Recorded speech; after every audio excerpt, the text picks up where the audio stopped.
Hello, good morning class. आज हमारा next topic है मोमेंट ऑफ जनरेटिंग फंक्शन। आज मोमेंट ऑफ जनरेटिंग फंक्शन में हम कॉन्टिन्यूअस वेरिएंट पर पढ़ेंगे।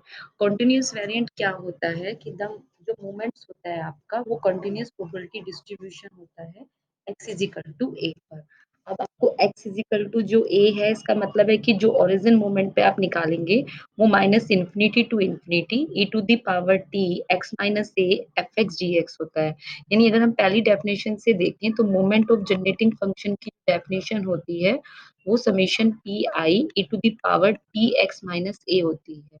राइट। अब हम इसे ओरिजिन मोमेंट पे निकालेंगे तो इसका माइनस इन्फिनिटी टू इन्फिनिटी बनेगा कॉन्टिन्यूअस प्रोबेबिलिटी पर और एफ एक्स होगा। इसकी जो प्रॉपर्टी होती है मोमेंट ऑफ जनरेटिंग फंक्शन की वो कहता है कि एम एक्स प्लस टी जो होता है वो एम एक्स टी और पी वाई टी के बराबर होता है। वो कैसे? क्योंकि अगर आप x प्लस वाई दो वेरिएबल्स होंगे उसका t होगा तो इसकी डेफिनेशन जो बनेगी वो P I E to the power T X plus Y होगी। अगर a है तो a आता है। राइट। अब आप इसकी प्रॉपर्टी अलग अलग कर दीजिए। पी आई आप इसको लिख सकते हैं E to the power T X plus Y को लिख सकते हैं E T X dot E T Y. Right. इसके अंदर मल्टीप्लाई कीजिए तो ये जाएगा summation P I E to the power T X dot summation P I E to the power T Y. आप इसको लिख सकते हैं एम एक्स टी और इसको लिख सकते हैं एम वाई टी। क्लियर? तो इस तरीके से जो दो वेरिएबल्स पे मोमेंट ऑफ जनरेटिंग फंक्शन बनता है वो अलग अलग मोमेंट ऑफ जनरेटिंग फंक्शन को शो करेगा। ये इसकी प्रॉपर्टी है। अब नेक्स्ट आप क्वेश्चन देखिए, find the moment generating function of the exponential distribution. आपके पास F X is equal to one upon C E to the power minus X by C आपको एक फंक्शन दे दिया गया है जिसकी लिमिट जीरो टू इन्फिनिटी है। तो यानी आपको फाइंड करना है मीन और स्टैंडर्ड डेरिवेशन। तो सबसे पहले आप ओरिजिन मोमेंट की डेफिनेशन लगाएंगे क्योंकि डेफिनेशन ओरिजिन पे मोमेंट जनरेटिंग फंक्शन की जो होती है वो E to the power T X and summation P I होती है। तो पी आई की जगह आपका फंक्शन एफ एक्स आ जाएगा। क्लियर? तो एफ एक्स आपको गिवन है one upon C E to the power X minus C. One upon C constant है आपका बाहर आ जाएगा और ई की दोनों बेस सेम है तो इनकी पावर ऐड हो जाएंगी।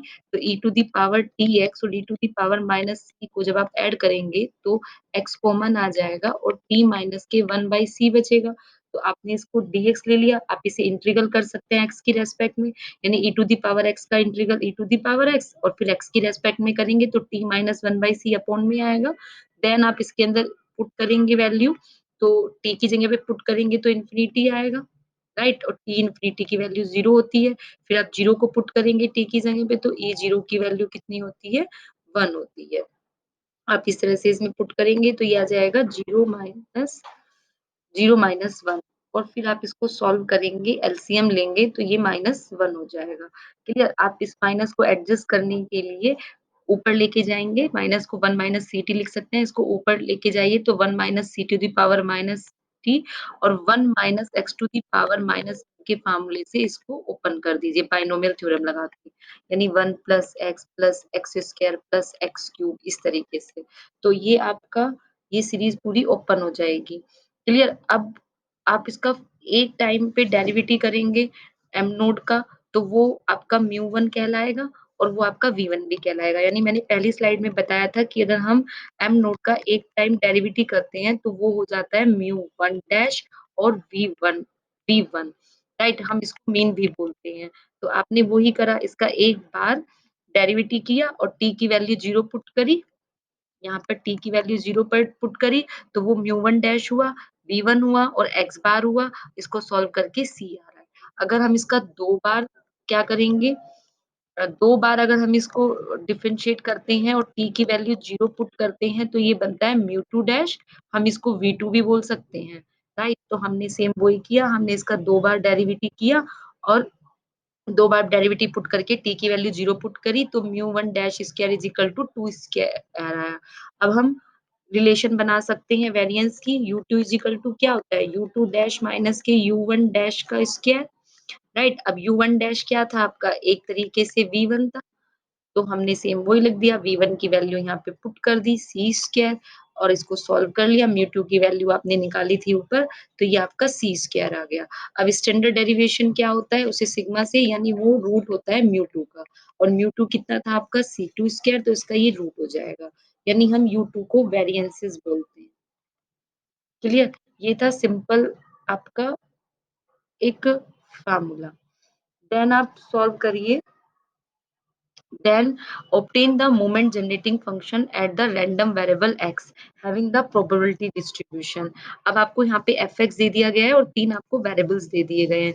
तीनों की वेरिएबल्स आपके 0 to 1, 1 to 2 और एल्सवेयर है यानी 2 से लेके इंफिनिटी तक और आपको डिटरमाइन करना है म्यू1 डैश, म्यू2 डैश एंड म्यू2। तो आपने सेम वही किया, मोमेंट जनरेटिंग फंक्शन की डेफिनेशन लगाई लेकिन लिमिट आप इसके अकॉर्डिंग लेंगे क्वेश्चन के अकॉर्डिंग।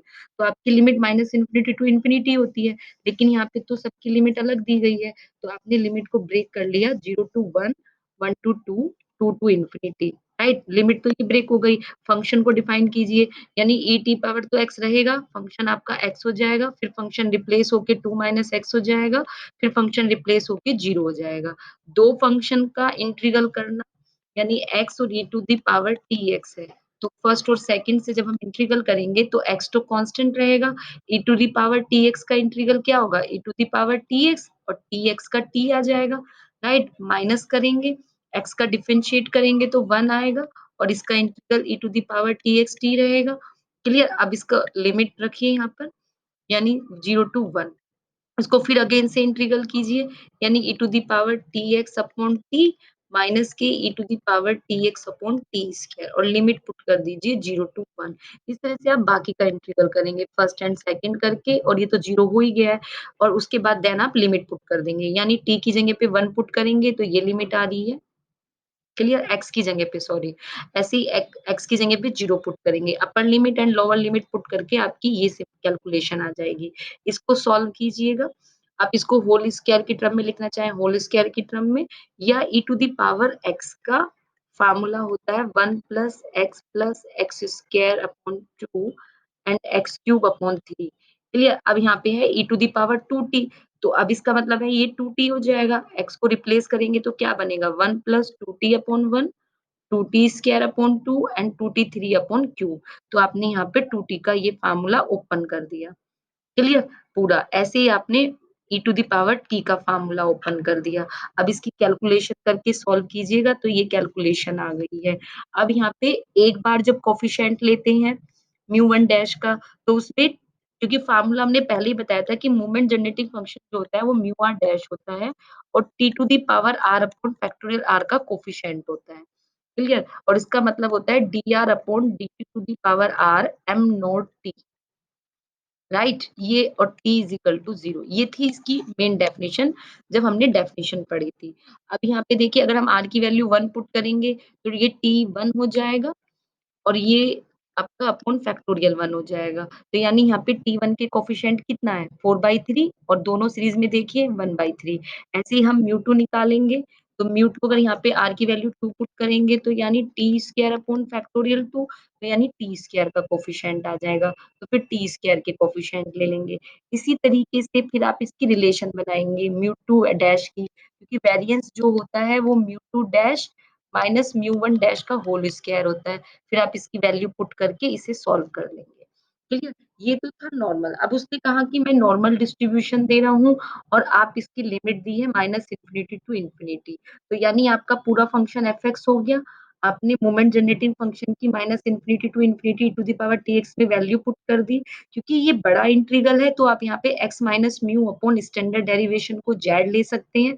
जिसको हम लेट करते हैं, हम उसका डिफरेंशिएट करते हैं। तो यानी आप इसका जब इसका डिफरेंशिएट करेंगे तो ये dx सिग्मा d आएगा। क्लियर? अब हम इसे dx की जगह पे रिप्लेस कर देंगे। तो जिसको हमने लेट किया उसको लेट पुट कर दीजिए और dx की जगह पे सेम जो कांस्टेंट है उन्हें बाहर निकाल लीजिए। हमें z की रिस्पेक्ट में इंटीग्रल करना है तो z वाले फंक्शन को ही हम अंदर रखेंगे। अब इसका t मान के इसका इंटीग्रेशन कर सकते हैं। जैसे ही आप इंटीग्रेशन करेंगे इसका और लिमिट्स पुट करेंगे तो इस तरह की सिचुएशंस आएगी, उसकी वैल्यू जो होगी वो √/2 होगी। आप इसका इंटीग्रल करिएगा, नहीं होगा तो इसका इंटीग्रल क्लास में पूछ लीजिएगा। क्लियर? ये बिल्कुल 12th बेसिस पे है, integral minus infinity to infinity निकाल सकते हैं, ये एक तरीके का आपका होमवर्क ही है। तो आप इसका इंटीग्रल सॉल्व करेंगे, देन इसको सॉल्व करने के बाद इसकी लिमिट पुट करेंगे माइनस इन्फिनिटी टू इन्फिनिटी, तो आपका सॉल्व होके मोमेंट जनरेटिंग फंक्शन ये आएगा। क्लियर? उसने यही निकालने के लिए कहा था find the moment generating function. तो हमने एम नोट टी को सॉल्व कर दिया। Okay class, thank you. ये ही आपके टॉपिक्स हैं जो आपको कंप्लीट करने हैं। चलिए मोमेंट जनरेटिंग फंक्शन के दोनों टॉपिक्स मैंने आपको क्लियर कर दिए हैं। Okay, thank you.